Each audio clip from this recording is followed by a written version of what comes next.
નમસ્કાર, ન્યૂઝ ફોકસમાં હું પ્રાપ્તિ પંડ્યા આપનું સ્વાગત કરું છું. ન્યૂઝ ફોકસની શરૂઆત કરીએ આજના મુખ્ય સમાચારથી. છુપાવેલી આવક અને સંપત્તિના પ્રત્યેક કરચોરને 30મી સપ્ટેમ્બર સુધીમાં કબૂલાત કરી લેવા પ્રધાનમંત્રીએ આપી ચીમકી. પોતાના મનમાં રમતી દેશહિતની અનેક વાત મન કી બાત મારફતે રજૂ કરતા પ્રધાનમંત્રી.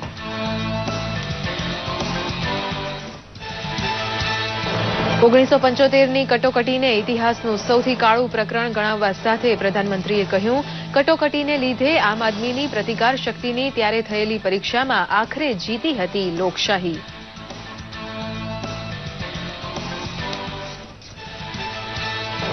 વડોદરાની મોહના સહિત 3 બહાદુર દીકરી હવાઈદળમાં યુદ્ધ વિમાન પાયલટ તરીકે જોડાતા પ્રધાનમંત્રીએ પાઠવી ખૂબ ખૂબ શુભેચ્છા.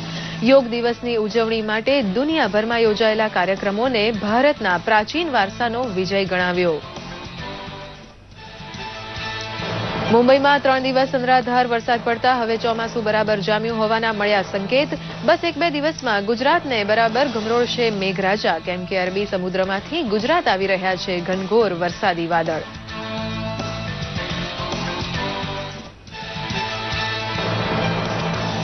ઓગણીસો 1975માં કટોકટી લાદવાના કાળા દિવસને યાદ કરી લોકશાહી રક્ષણનો સંકલ્પ કરતું ગુજરાત ભાજપ. જેલવાસ ભોગવનાર નેતાઓના સમર્પણ અને બલિદાન પ્રત્યે સદાય ઋણી રહેવા કાર્યકરોની નવી પેઢીને કરાયો આગ્રહ. કરચોરીની સ્વૈચ્છિક કબૂલાત માટે પ્રધાનમંત્રી મોદીની અપીલનું પાલન કરવા ઈચ્છતા લોકો માટે અલાયદું કાઉન્ટર શરૂ કરતો આવકવેરા વિભાગ. 30મી સપ્ટેમ્બર પહેલા કબૂલાતના વિવિધ ફોર્મ ભરી કાળી સંપત્તિને કાયદેસર બનાવી શકાશે. જૂનાગઢની સડકને ચોખ્ખી ચણાક બનાવવા પોલીસે આદર્યું સફાઈ અભિયાન. પોલીસ તાલીમ શાળા તરફથી શરૂ કરાયેલી સ્વચ્છતા ઝુંબેશને પ્રશંસાભરી નજરે નિહાળતું જૂનાગઢ. પોલીસની છબી બદલવામાં નિમિત્ત બનશે સ્વચ્છ ભારત ઝુંબેશ. યુરોપિયન યુનિયન સાથે છેડો ફાડવાનો બ્રિટને નિર્ણય લેતા ચિંતામાં મુકાયા દીવ દમણના 40થી વધુ લોકો. પોર્ટુગલ પાસપોર્ટ ઉપર લંડનમાં ધંધો રોજગાર નોકરી કરતી દીવ દમણના રહેવાસીઓના હિતની રક્ષા માટે દમણમાં યોજાઈ બેઠક.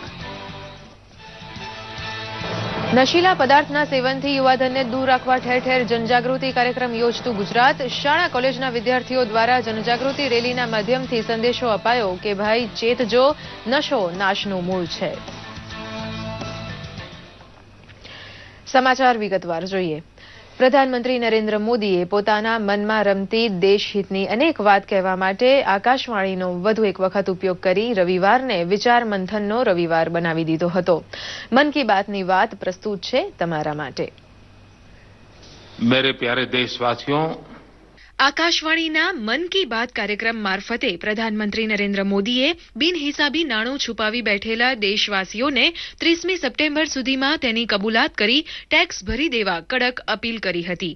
તેમણે આશ્ચર્ય વ્યક્ત કર્યું હતું કે 1 અબજથી વધુ વસ્તી ધરાવતા ભારતમાં 50 લાખ રૂપિયાથી વધુ કરપાત્ર આવક ધરાવતા કરદાતા માત્ર 1.5 લાખ જ હોય તેવું કેમ બને.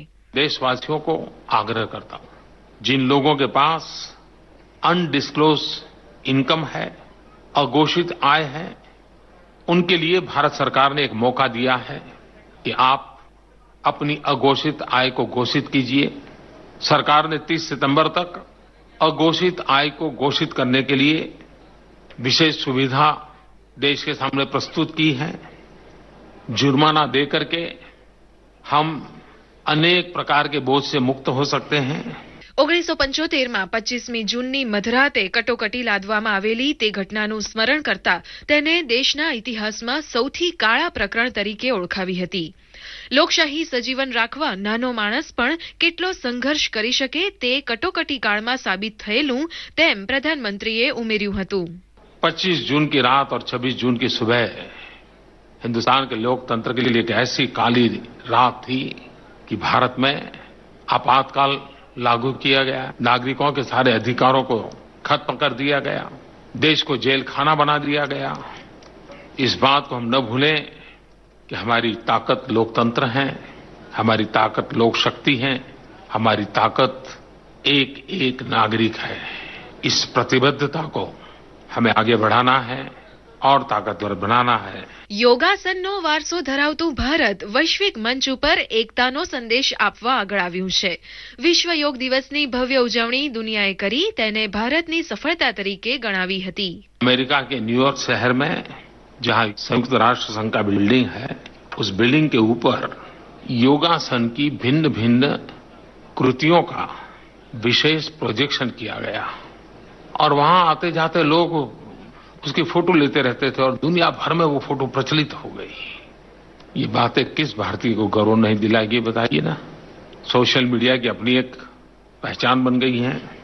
और इस बार योगा में ट्विटर ने योगा इमोजी के साथ सेलिब्रेशन का एक हल्का फुल्का प्रयोग भी किया.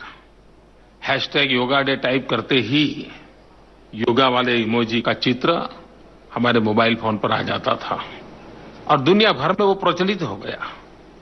योग का मतलब ही होता है जोड़ना.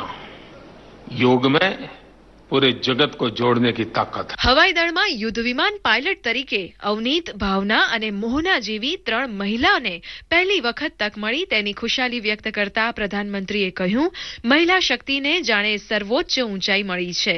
फ्लाइंग ऑफिसर अवनी मध्य प्रदेश के रीवा से हैं. फ्लाइंग ऑफिसर भावना बिहार में बेगूसराय से हैं और फ्लाइंग ऑफिसर मोहना गुजरात के बड़ोदरा से हैं. आपने देखा होगा कि तीनों बेटियां हिंदुस्तान के मेट्रो शहर से नहीं हैं. वे अपने अपने राज्यों की राजधानी से भी नहीं हैं. ये छोटे शहरों से होने के बावजूद भी इन्होंने आसमान जैसे ऊंचे सपने देखे और उसे पूरा करके दिखाया. मैं अवनी, मोहना, भावना, इन तीनों बेटियों को और उनके माँ बाप को भी हृदय से बहुत बहुत शुभकामनाएं देता हूं. એક જ રોકેટ વડે એક સાથે 20 ઉપગ્રહનું પ્રક્ષેપણ કરી ભારતને ગૌરવ અપાવવા બદલ ઈસરો વૈજ્ઞાનિકોને પ્રધાનમંત્રીએ દેશવતી અભિનંદન પાઠવ્યા હતા. 22 जून को इसरो के हमारे वैज्ञानिकों ने एक साथ 20 सैटेलाइट अंतरिक्ष में भेजकर अपने ही पुराने रिकॉर्डों को तोड़ करके एक नया रिकॉर्ड बना दिया. और ये भी खुशी की बात है कि भारत में ये जो 20 सैटेलाइट लॉन्च किए गए, उसमें से 17 सैटेलाइट अन्य देशों के हैं. इसरो ने कम लागत और सफलता की गारंटी के चलते दुनिया में एक खास जगह बना ली है और इसके कारण विश्व के कई देश लॉन्चिंग के लिए आज भारत की तरफ નજર કર રહે हैं. મન કી બાત કાર્યક્રમના વિષયવસ્તુ ઘડવા માટે નાગરિકો તરફથી મળેલા શ્રેષ્ઠ સૂચનનો પણ પ્રધાનમંત્રીએ ઉલ્લેખ કરીને તેમનો આભાર માન્યો હતો. તો ધોરણ 10 તથા 12ની બોર્ડ પરીક્ષામાં છોકરાઓ સામે ઉજ્જવળ પરિણામ લાવી મેદાન મારી જનાર છોકરીઓની પણ તેમણે પ્રશંસા કરી હતી. દૂરદર્શન સમાચાર, અમદાવાદ. મોડે મોડે મુંબઈ પહોંચેલું ચોમાસું છેલ્લા 3 દિવસથી અનરાધાર વરસાદ વરસાવી રહ્યું છે, ત્યારે ગુજરાતમાં પાક્કા પાયે ચોમાસું બેસે તેવા સંજોગ પાકી ગયા છે. પવન સાથે ધોધમાર પડેલા વરસાદને કારણે મુંબઈમાં ટ્રેન સેવા ખોરવાઈ હતી. હવામાન વિભાગ દ્વારા મુંબઈ, કોંકણ અને ગોવા ક્ષેત્રમાં આવનારા 2 દિવસ દરમિયાન ભારેથી અતિભારે વરસાદની આગાહી કરવામાં આવી છે, તો માછીમારોને સમુદ્રમાં ન જવા ચેતવણી આપવામાં આવી છે.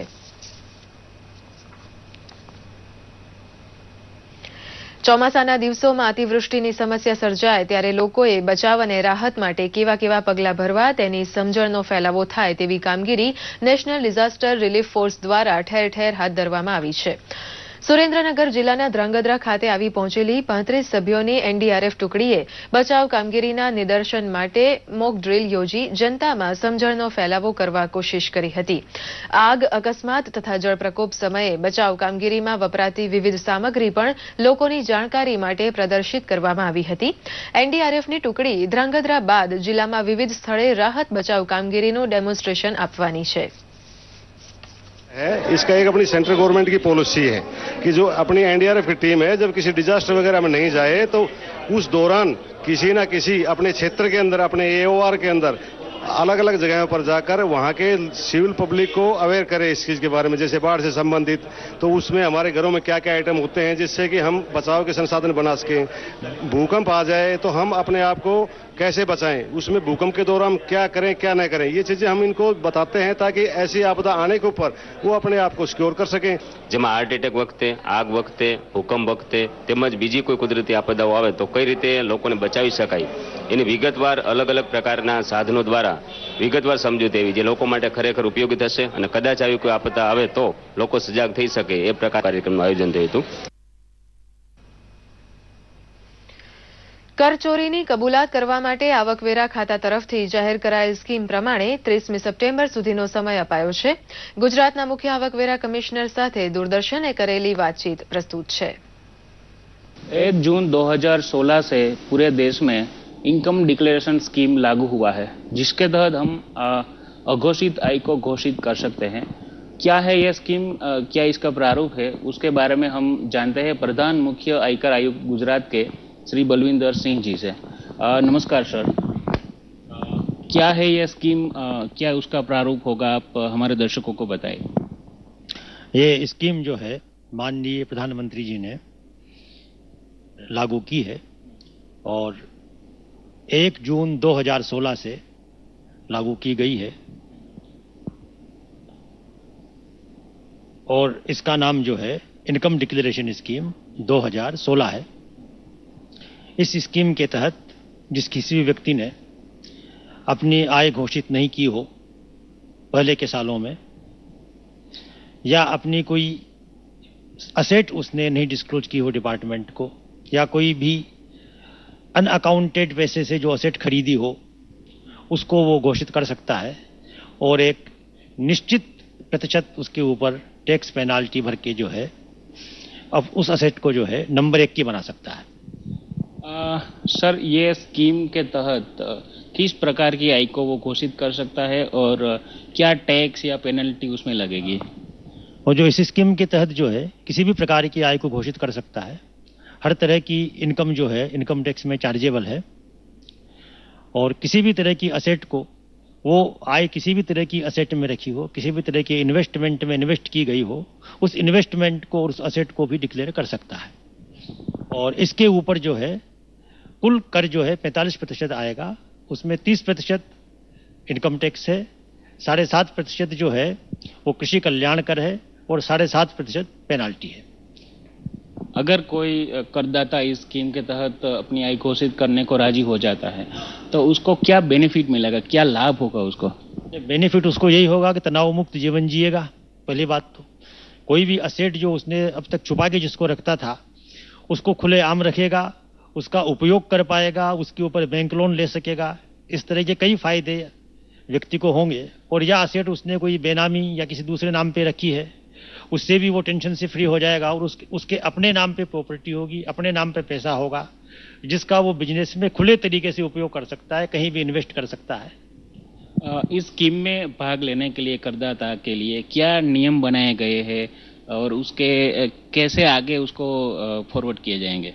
नहीं, इसके तहत जो है पूरा एक्ट जो है इनकम डिक्लेरेशन स्कीम का जो है एक्ट आया है और उसके तहत जो है नियम बनाए गए हैं। स्कीम 1/6/2016 से जो है ये चालू है।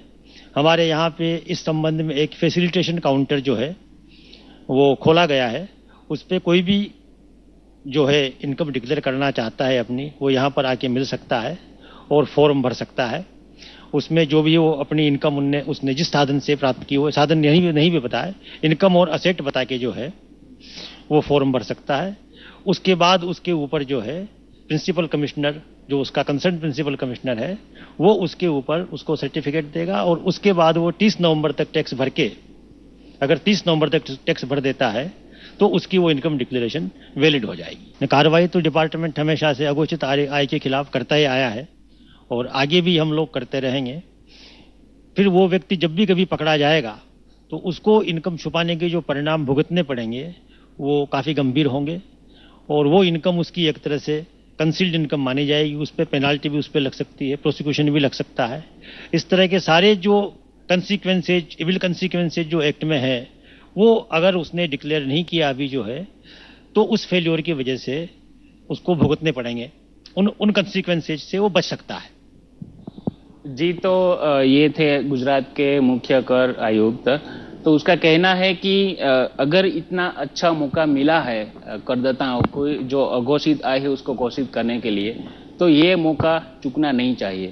Devshi वारोतरिया, DD news, Ahmedabad. 25મી જૂન 1975ની મધરાતે લદાયેલી કટોકટીનો કાળો ઇતિહાસ કાર્યકરોની નવી પેઢી સમક્ષ રજૂ કરી તેમને પક્ષના આગેવાનોએ કરાયેલા સંઘર્ષથી વાકેફ બનાવવાનો કાર્યક્રમ ભાજપ દ્વારા અમદાવાદમાં યોજાઈ ગયો। મીસા જેવા કાળા કાયદા હેઠળ જેલવાસ ભોગવી ચૂકેલા સંઘ તથા જનસંઘની જૂની પેઢીના અનેક કાર્યકરો આ પ્રસંગે હાજર હતા। પ્રદેશ ઉપાધ્યક્ષ આઈ કે જાડેજા, ધારાસભ્ય રજનીકાંત પટેલ તથા પૂર્વ સાંસદ હરીન પાઠકની હાજરીમાં યોજાયેલા કાર્યક્રમમાં કટોકટીના કાળા સંસ્મરણો વાગોળી લોકશાહીને ગળે ટૂંપો દેવા માટે થયેલા પ્રયાસની આપવીતી રજૂ કરવામાં આવી હતી। કેન્દ્રીય મંત્રી હર્ષવર્ધન પણ આ પ્રસંગે હાજર હતા। हमारे देश में कि सत्यमेव जयते होता है, सत्य की विजय होती है। 19 महीने तक जेलों में तो ठूसा इमरजेंसी के दौरान लोगों का मुंह भी बंद किया, लोगों का उत्पीड़न भी किया और ऐसा जुल्म और अत्याचार किया जो कभी देखा नहीं था, कभी सुना नहीं था। लेकिन उसके बाद इस देश की जनता को सलाम है कि जब 1977 के अंदर इमरजेंसी जनता के आंदोलन के कारण समाप्त करनी पड़ी और देश में चुनावों की घोषणा करनी पड़ी, तो चुनावों में लोगों ने ऐसा मुंह तोड़ जवाब दिया। और मैं समझता हूं कि वो 19 महीने का इतिहास इस देश के लोगों को अगर स्मरण रहेगा तो चाहे किसी भी पार्टी का कोई भी राजनेता होगा, वो इस देश के महान प्रजातांत्रिक मूल्यों को कभी भी ध्वस्त करने का दुष्प्रयास नहीं करेगा। લોકશાહી ઉપર, લોકતંત્ર ઉપર જે પ્રકારનો કોંગ્રેસ દ્વારા પ્રહાર કરવામાં આવ્યો અને એ પ્રહાર સમયે દેશની અંદર ઇમરજન્સી લાવવામાં આવી, કટોકટી લાવવામાં આવી, એના વિશેની પૂર્ણ સ્વરૂપની માહિતી ન હોય, એ માહિતી એના સુધી પહોંચે એ હિન્દુસ્તાનના લોકશાહી તંત્ર માટે સંપૂર્ણપણે સક્રિય બને, સજાગ બને અને વિચાર લોકતંત્રની રક્ષા કરવા માટે થઈને હંમેશા મજબૂત બને એના માટેના આ પ્રકારના કાર્યક્રમનું આયોજન ભારતીય જનતા પાર્ટી ઘણા વર્ષોથી કરતી આવી છે। છેલ્લા 2 વર્ષથી દેશભરમાં ચાલી રહેલા સ્વચ્છતા અભિયાન અંતર્ગત જૂનાગઢમાં તાલીમી પોલીસ જવાનોએ શહેરના હાર્દસભા વિસ્તારોમાં સફાઈ અભિયાન હાથ ધર્યું હતું। અહીંના બિલખા રોડ પર આવેલી પોલીસ તાલીમ અકાદમીના 1100 જવાનોએ કાળવા ચોક, આઝાદ ચોક, ભવનાથના વિસ્તારોમાં સ્વચ્છતા અભિયાન હાથ ધર્યું। સાથોસાથ ટ્રાફિક નિયમન અને પર્યાવરણ અંગે પણ જાગૃતતા કેળવાય તેવા પ્રયત્ન કર્યા હતા। આ તકે પોલીસ તાલીમ અકાદમીના પ્રિન્સિપાલ અનારવાલાએ ઉમેર્યું હતું કે પોલીસ જવાનો તાલીમ સાથે સ્વચ્છતાના પાઠ શીખે તે પણ જરૂરી છે।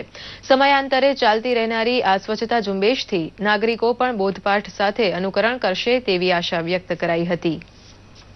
જ્યાં ગંદકી છે ત્યાં બીમારી છે અને જ્યાં સફાઈ છે ત્યાં સ્વચ્છતા છે। તો એ સૂત્ર સાથે આપણે એક પ્રયાસ કરીએ છીએ પોલીસ તરફથી સમાજને, પબ્લિકને કે એક સંદેશ પહોંચાડીએ। આવો આપણે ભેગા મળીને, સાથે મળીને આપણા પ્રાઇમ મિનિસ્ટરશ્રીનું સૂત્ર સાર્થક કરીએ, સ્વચ્છ ભારત આપીએ, સ્વસ્થ ભારત આપીએ અને એના માટે સાથે મળીને પ્રયાસ કરીએ। દર્શક મિત્રો, 1 જુલાઈથી અમારા સાંજના સમાચાર બુલેટિનનો સમય બદલાઈ રહ્યો છે। હવે 6:30 ને બદલે 7 વાગે અને તે પણ અડધો કલાકનું બુલેટિન રજૂ થશે। ન્યૂઝ એટ 7 સાંજના સમાચાર 7ના ટકોરે ફરી એકવાર નવા રૂપ, નવલા કલેવર સાથે હવે અડધા કલાકનું બુલેટિન। ગુજરાતના ખૂણે ખૂણાની ખબર સાથે સાથે મહત્વના સમાચાર પર ચર્ચા અને હવામાનના રોજે રોજના હાલ 1 જુલાઈથી રોજ સાંજે 6:30 ને બદલે 7 વાગે નિહાળવાનું ચૂકશો નહીં। News at 7।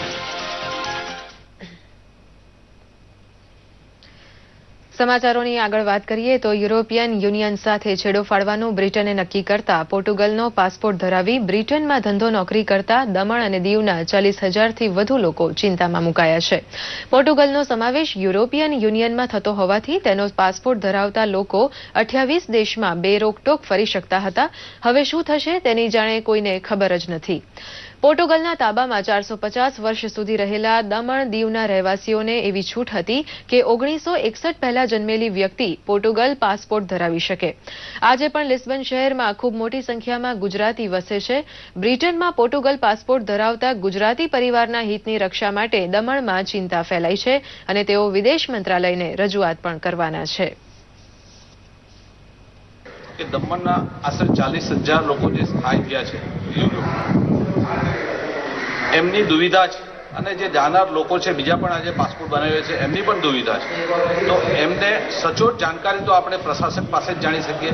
ભારત સરકારના નુમાઇંદા છે અહીંયા અને એમને આપણે રજૂઆત કરશું કે દમણ દીવની જનતા જે વસેલી ત્યાં છે અને જે જાનાર વ્યક્તિઓ છે એમની મૂંઝવણ છે એ મૂંઝવણને દૂર કરવા માટે પોતે વિસ્તૃતમાં જાણકારી મેળવી એક સર્ક્યુલર બહાર પાડે જેથી કરીને આ ચિંતાનો વિષય બની સૌને મુક્તિ મળે. પોર્ચુગલ પણ યુરોપિયન યુનિયનનો હિસ્સો છે અને દમણ દીવ અને ગોવાના લોકો પણ પોર્ચુગીઝ પાસપોર્ટ બનાવીને યુનાઇટેડ કિંગડમમાં સેટલ થતા હતા.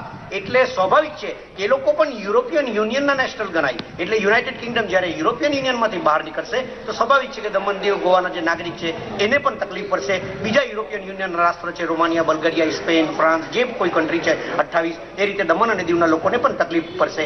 એટલે દમણ અને દીવના લોકોની સમસ્યા માટે મિટિંગનું આયોજન કરાશે. દમણ દીવના કમસે કમ 40,000 લોકો ત્યાં સેટલ છે અને તે લોકો આનાથી ઇફેક્ટેડ થઈ શકે એવું અમારું માનવું છે. દોડધામ અને કોલાહલવાળી જિંદગીમાં શાસ્ત્રીય સંગીત મનને શીતળ રાહત આપે છે. ઈશ્વર સાથે તાદાત્મ્ય સાધી આપનાર શાસ્ત્રીય સંગીતમાં આજના યુવાનો પણ રસ લેતા થયા છે એ ગૌરવની વાત છે. સુરતમાં યોજાયેલ સંગીત સમારંભની ઝલક પ્રસ્તુત છે. સામાન્ય રીતે ખાણીપીણીના શોખીન સુરતીઓ હવે સંગીત અને નૃત્ય જેવી કલામાં પણ રસ લેતા થયા છે. ગુજરાત રાજ્ય સંગીત નાટક અકાદમી અને સુરત મહાનગરપાલિકા દ્વારા પંડિત ઓમકારનાથની 119મી જન્મજયંતિ અંતર્ગત સુરત શહેરના અડાજણ ખાતે ત્રિદિવસીય શાસ્ત્રીય સંગીત સમારોહ સુર પ્રભાતનું આયોજન થયું હતું, જેમાં ઉસ્તાદ ઇકરમ ખાનની સારંગી પર રાગ ચારુકેશી અને વિશ્વમંડાની પ્રસ્તુતિએ લોકોના મન મોહી લીધા હતા.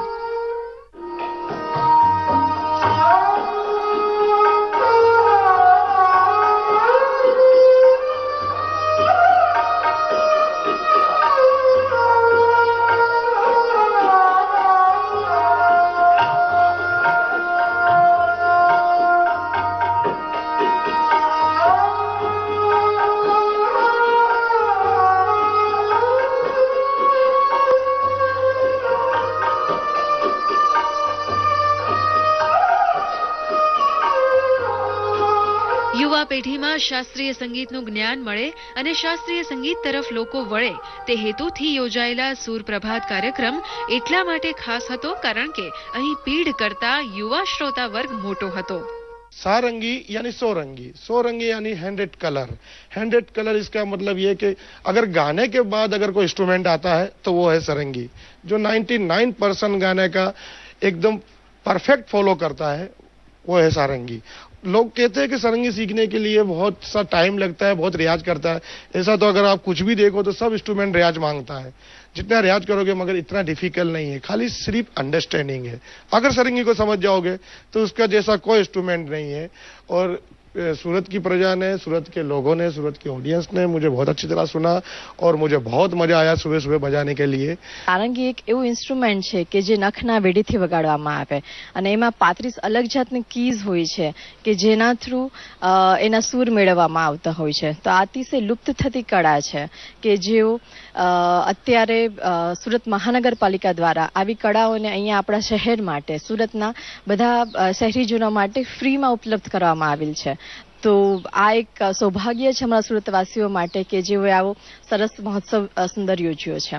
ટોચના કલાકાર ઉસ્તાદ શૌકત હુસેનની ગાયકીએ સમારોહમાં ઉપસ્થિત સૌ કોઈની સવાર સુરીલી બનાવી હતી. આટલા સુંદર 3 દિવસના આયોજન, ખૂબ ઉચ્ચ કલાકારો અહીંયા આવેલા છે, એવોર્ડ વિનર કલાકારો છે, એ લોકોને સાંભળીએ, સિતાર થી માંડીને તબલાથી માંડીને સાંભળીને આપણે પણ એમાં ખોવાઈ જઈએ અને આપણને એમાં એક એનર્જી મળે છે અને આવા કાર્યક્રમો થવા જ જોઈએ. પોતાનું સમગ્ર જીવન સંગીત માટે અર્પણ કરનાર પંડિત ઓમકારનાથજીને સુરતની ધરતી પર શાસ્ત્રીય સંગીત વડે ભાવાંજલિ આપી કલાકારોએ પણ ધન્યતાનો અનુભવ કર્યો હતો. દૂરદર્શન સમાચાર માટે સુરતથી એઝાઝ શેખનો રિપોર્ટ. માદક પદાર્થ સેવન વિરોધી દિવસ નિમિત્તે નશાનું સેવન કરવાની લત સામે લોકજાગૃતિ કેળવવાના ઉદ્દેશથી નર્મદા જિલ્લાના રાજપીપળા ખાતે એક રેલી યોજાઈ હતી. ગાંજો, અફીણ, ચરસ જેવા કેફી પદાર્થોથી દૂર રહેવાના સંદેશા સાથેના પ્લેકાર્ડ, બેનર અને પોસ્ટર સાથે શાળા કોલેજોના વિદ્યાર્થીઓ મોટી સંખ્યામાં આ રેલીમાં જોડાયા હતા. આ રેલી રાજપીપળાના મુખ્ય માર્ગો પર ફરી હતી. નર્મદા જિલ્લા વિકાસ અધિકારી ડોક્ટર રણજીત કુમારસિંહે રેલીને પ્રસ્થાન કરાવ્યું હતું. નશો કરવાની આદત નાશનું મૂળ બની શકે છે તે વાત આદિવાસી વિસ્તારમાં સરળ રીતે સમજાય તે રીતે રજૂ કરાઈ હતી.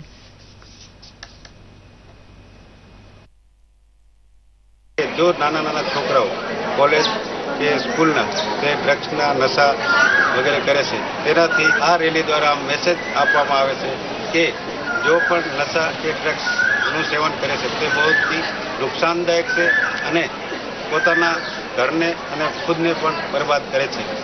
આજે રેલીમાં દરેક સ્કૂલોના એનસીસીના કેડેટ, કોલેજના સ્ટુડન્ટ અને मोटी मात्रा में कैडेटों शामिल थे। आज इंटरनेशनल नारकोटिक्स डे है। इस अवसर पे नर्मदा जिले में बहुत बड़ी रैली निकाली गई है जिससे लोगों में अवेयरनेस आए कि लोग नशा मुक्ति की ओर जाए और नशा न करें, क्योंकि इससे खुद ही नहीं बल्कि पूरा परिवार का नुकसान पहुंचता है। इसलिए हमने रैली का आयोजन किया है। નવરચિત ગીર સોમનાથ જિલ્લાના મુખ્ય મથક વેરાવળ ખાતે આજે જિલ્લા અદાલતનું રાજ્ય કાયદા મંત્રી પ્રદીપસિંહ જાડેજા દ્વારા ઉદ્ઘાટન કરવામાં આવ્યું હતું। ગીર સોમનાથ જિલ્લા અદાલત શરૂ થવાથી વેરાવળ, સુત્રાપાડા, તાલાલા, ઉના, કોડીનાર અને ગીર ગઢડા સહિતના 6 તાલુકાના નાગરિકોને ઘરઆંગણે જ ઝડપથી ન્યાય મળી શકશે। આ પ્રસંગે કાયદા મંત્રીએ જણાવ્યું હતું કે પ્રધાનમંત્રી નરેન્દ્ર મોદીના દરેક જિલ્લા તાલુકાને ન્યાય મંદિરથી સાંકળવાનું સ્વપ્ન સાકાર થઈ રહ્યું છે, તેમજ આગામી વર્ષોમાં ગુજરાતના તમામ તાલુકા મથકે અદાલત બનાવવામાં આવશે।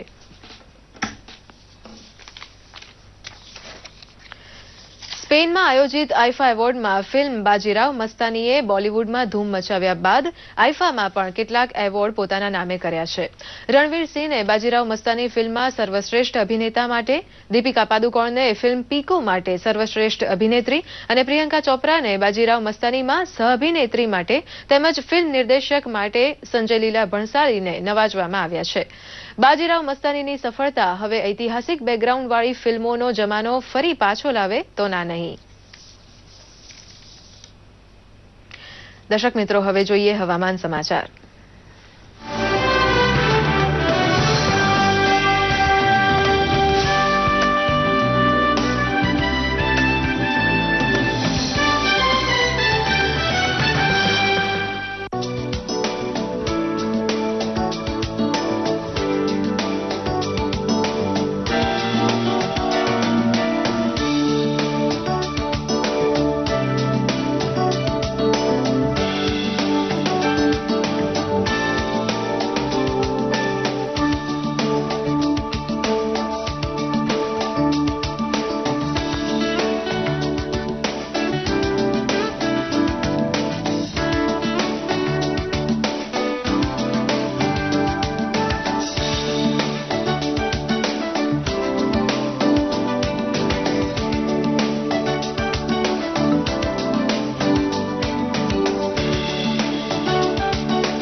દર્શક મિત્રો, આ સાથે જ આજનો ન્યૂઝ ફોકસ કાર્યક્રમ અહીં સમાપ્ત કરીએ છીએ। નમસ્કાર।